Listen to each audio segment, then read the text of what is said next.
In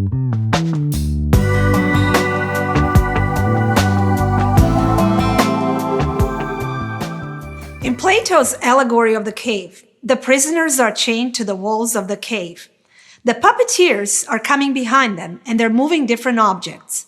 All the prisoners are seeing are the shadows of those objects as the fire reflects on the walls of the cave. What they see is their reality. Those shadows are their reality. Think about your own perception. Are you seeing real objects or are you seeing the shadows that your mind created? Think about yourself in a status quo situations. Are you able to see it? Are you able to recognize it? Are you able to fight it?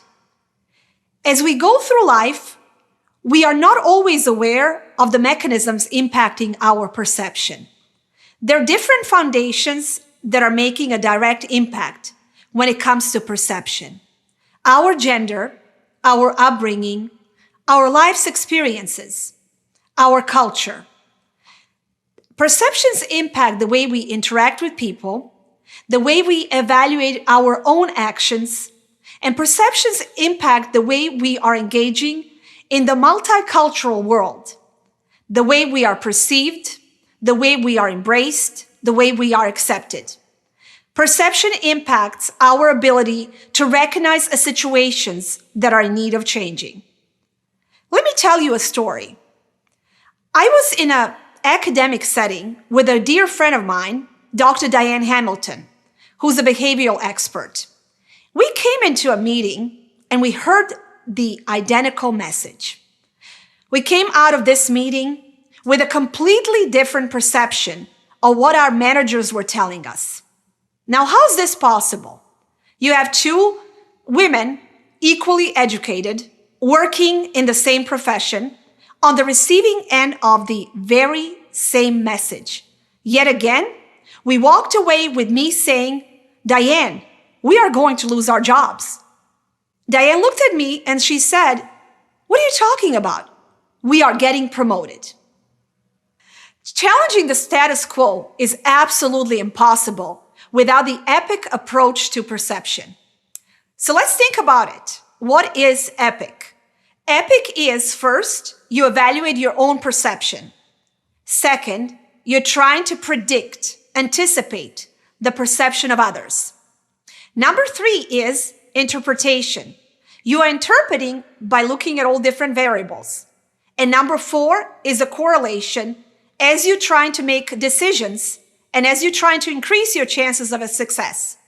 So today I would like to take you through the EPIC process towards utilizing proper tools to polish your perception to your advantage. Let's start with the first step, evaluation.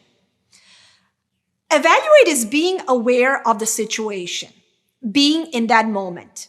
Reflect on your own self and what you're trying to do. What am I trying to project? I'm talking to you, audience members. We all prep for these speeches. What am I trying to convey? How is my message received? That is for you to judge.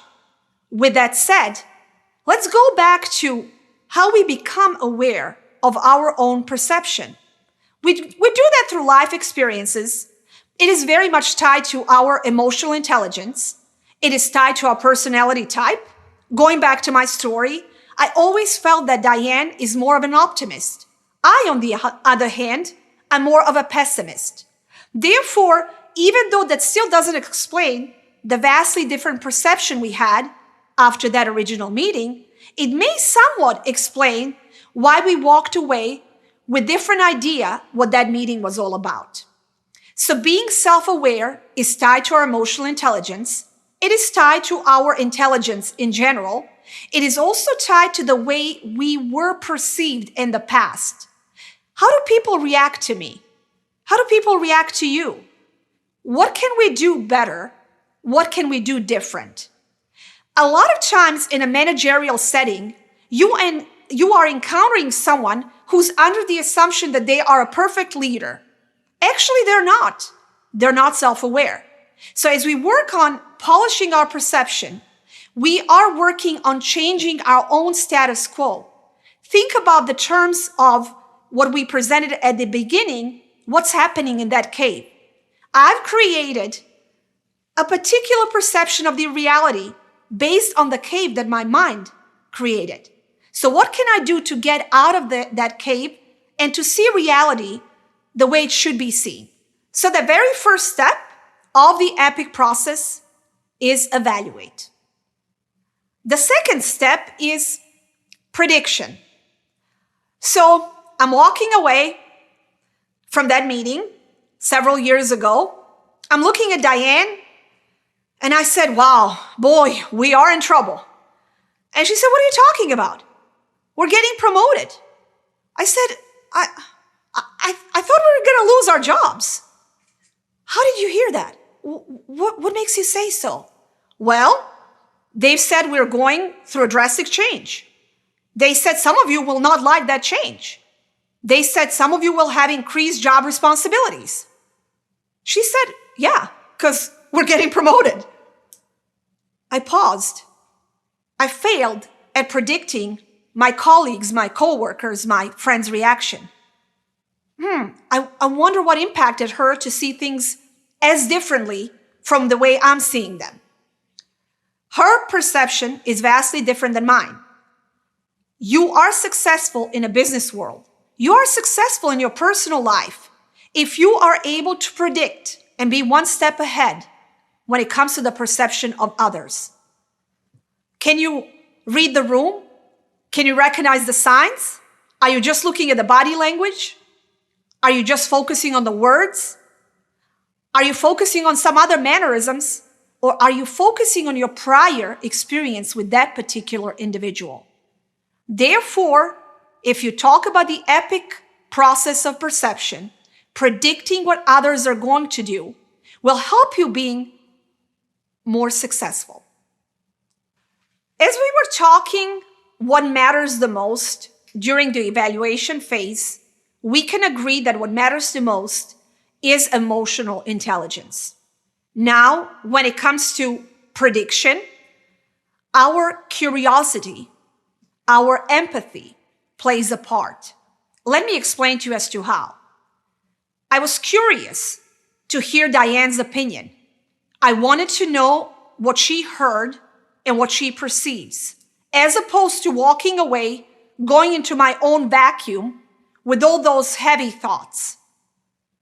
I also was empathetic and understanding that another person may have a vastly different opinion, vastly different perception. In a global business setting, having an open mind is one of the pillars of being able to predict reactions, perceptions, and actions of others. So keep that in mind. Being empathetic to their stance, differences of opinions. Nowadays, everyone is agreeing or disagreeing pertaining to politics, pertaining to everything that's happening in the world. So what are we naturally inclined to do? Sadly, we're seeking those that will solidify our views. Instead, we should be empathetic and curious to hear the views of others, because we will encounter in a global business setting many individuals with vastly different opinions. Therefore, we've covered the first step of the EPIC process, evaluate, and the second step of the EPIC process, predict. The third step of the EPIC process is interpret. What does this all mean? I am collecting different variables. It's almost as if our brains are on a small-scale research process.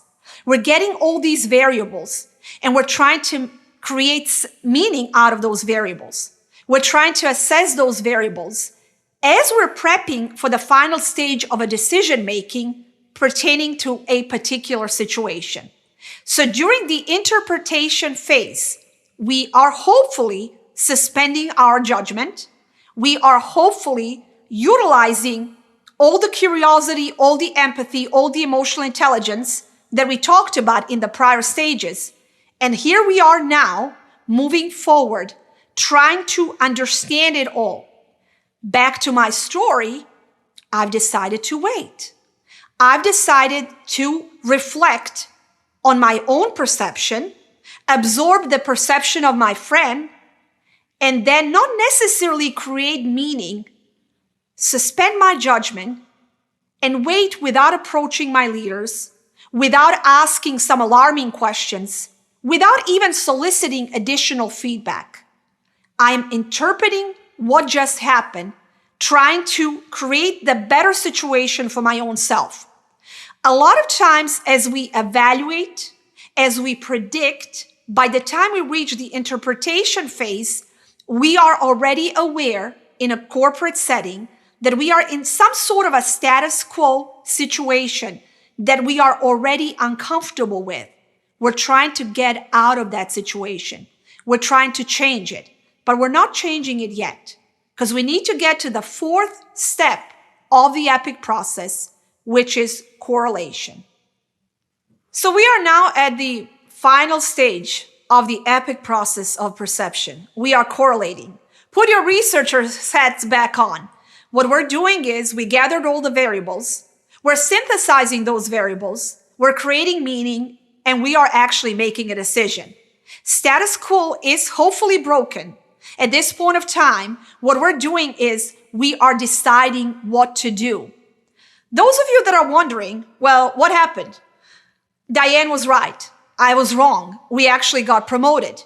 It was a huge promotion. With that said, hopefully by utilizing some of the steps that I just covered with you, this can help you as you go through your business dilemma, as you try to get yourself out of your own status quo situation at work or personally. So the EPIC perception process is helping you polish the tools, polish those resources that your mind already has in order to make better decisions, in order to improve your standing in a business world, in order to collaborate better, in order to communicate better. What is in a smile? What is in a touch? What is in a movement? What is perception? Everything we see, everything we view, everything we feel. Think about Juliet, Shakespearean Juliet. She was saying, what's a rose? Would it smell better? Would it be better if we call it with another name? Well, that's for you to answer. What happens to us if we change the label on certain things? What happens to us if we decide to experience the world differently? EPIC process of perception is one of the things that you have as your resource, that you have in your toolkit. EPIC process of perception is helping your mind do better, do more, and move forward. So think about it. Evaluate, predict, interpret, correlate. Smell the roses, have fun with your friends, interact with your colleagues, co-workers, even those who do not share your opinion, and enjoy the process.